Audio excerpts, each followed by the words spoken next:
Imagine a Middle-earth where the greatest friendship ever told never happened. At the Council of Elrond, the ancient blood feud between elf and dwarf burns hotter than the fires of Mount Doom. Legolas and Gimli look upon each other not as allies, but as bitter rivals bound by an unwanted duty. Aragorn's pleased for unity fall on deaf ears as the two turn their backs, a rift forming in the heart of the Fellowship.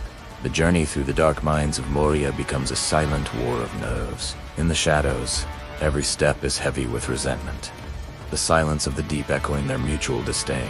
When the orcs swarm, they fight like lions, but they fight alone.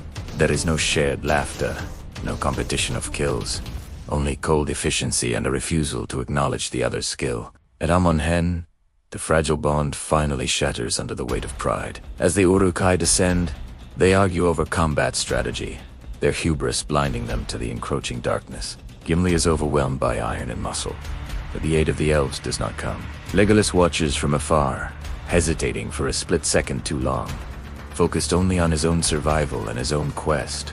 Without their combined strength, the hunt for the captured hobbits is slow and fragmented. The three hunters are not a unit, but three individuals drifting apart in the golden fields. This single broken bond ripples across the continent, awakening old ghosts of war. Ancient grudges flare up again, weakening the alliance against Sauron as elves and dwarves retreat to their own borders.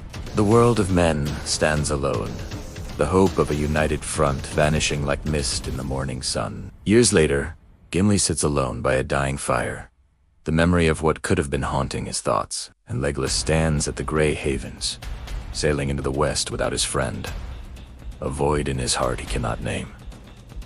This is the tragedy of a broken bond, and the world that might have been.